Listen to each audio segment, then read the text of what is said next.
Flanders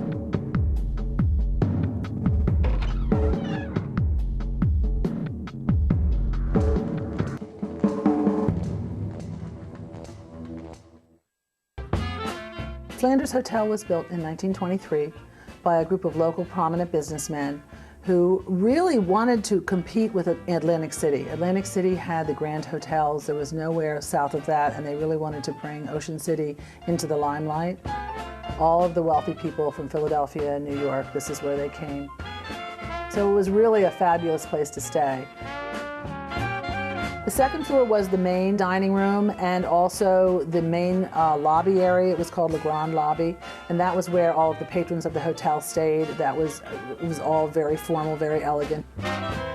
What is now the ballrooms that we use for the weddings, that was where they had the main dining room, and they served breakfast, lunch, and dinner there, and they were packed all the time. They had tea in there, and it was quite a grand affair.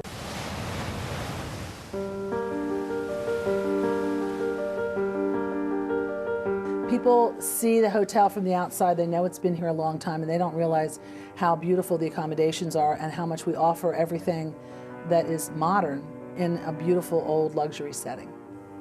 In fact, in the past year, we have just redone all of the rooms in the hotel once again. So we have all brand new furnishings, beautiful rooms, there's lovely suites. It's an all-suites hotel.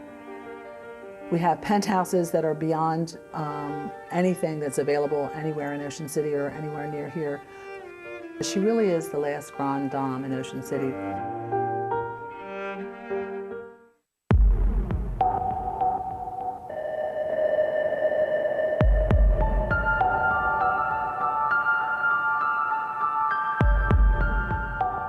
We actually have catacombs, which is an underground basement system that is it's underneath us and going towards the ocean. During Prohibition, they had down there bars. They called them speakeasies. Nobody could find them. They were down there and they would have their cocktails before their dinners. They're an underground basement system, and it's a fascinating thing. The Flanders is definitely a place that is haunted. Emily is the name that we have given to the spirit, who really is seen frequently. I have numerous times felt her presence. It's a very friendly, comforting feeling, and she's fascinated with the brides, and the story is that she worked here in the early days of the Flanders and that she was engaged, and she lost her engagement ring. So she's here supposedly looking for her ring.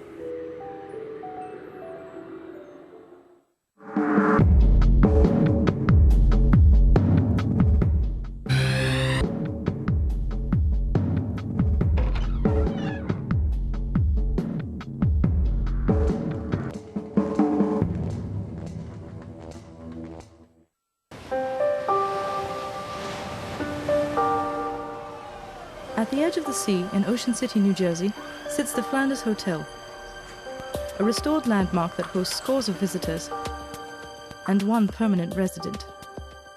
Emily was first seen around the hotel back when it was first built. This young woman has a very tragic story. She actually fell in love with one of the more aristocratic men that was staying at the hotel, and he apparently fell in love with her and promised to marry her, but then ended up not marrying her. And she was so upset by this that one night she took her own life. And after that, people began seeing the ghost of this woman drifting up and down the boardwalk, and you would not recognize her as the Emily you see today. She appeared simply as a piece of mist that drifted down the boardwalk, and followers would watch her and try to follow her down the boardwalk and notice that this thing of mist was not moving the way normal mist would. It would walk around doors, it would disappear into shops and then re-emerge, almost just like a person flitting through. Another version of Emily that they began seeing probably around the 1950s, I would say, is Emily as a mother, that she's actually seeking a lost child. this child was a 5-year-old that they believed died from hypothermia, and they believe that she died around the same time that Emily's ghost began appearing here.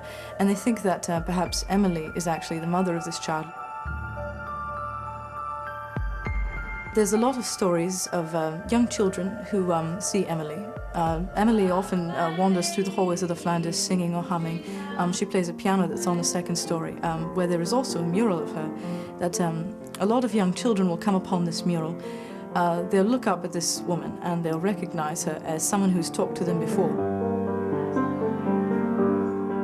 The most modern version of Emily, the one that you see most often around the Flanders, is that she is a bride who's looking for a wedding ring.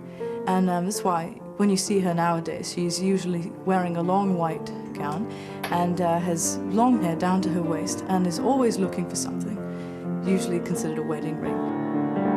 One of the maintenance workers at the Flanders Hotel saw Emily in the catacombs. He realized she was dead when she met his eyes. He said that the look of sorrow was so great that no human being could have survived it. The moment she met his eyes, she stood, and the moment she stood, she vanished, leaving him once again alone in the darkness of the Flanders Hotel. Emily, for all her tragic history, is known as a very happy ghost. Emily is very drawn to brides. There are stories that happen something like this. You are a young bride here, you've just had your first night of your honeymoon, and you've gone into your dressing room and you're primping in front of the mirror, when suddenly the face in the mirror is not your own. It's the face of a younger woman, perhaps, with long reddish-brown hair. She looks very different from you, but she's where your face should be.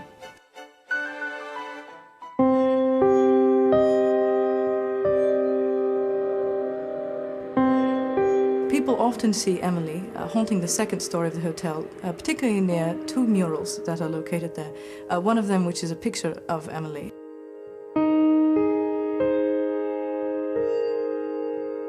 And the other which is commemorative of the poem Flanders Fields. Emily is often seen reading the words of this poem, looking over it, just poring over them. Many people believe that's because she was a young woman who was murdered or had some great wrong done to her, and that she is looking at this poem so that she will find someone who will take up her lost cause and follow that to the end.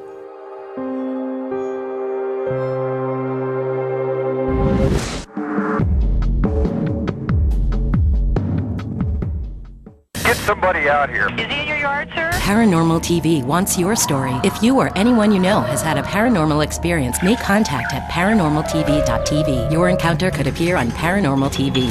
Become a part of the phenomenon.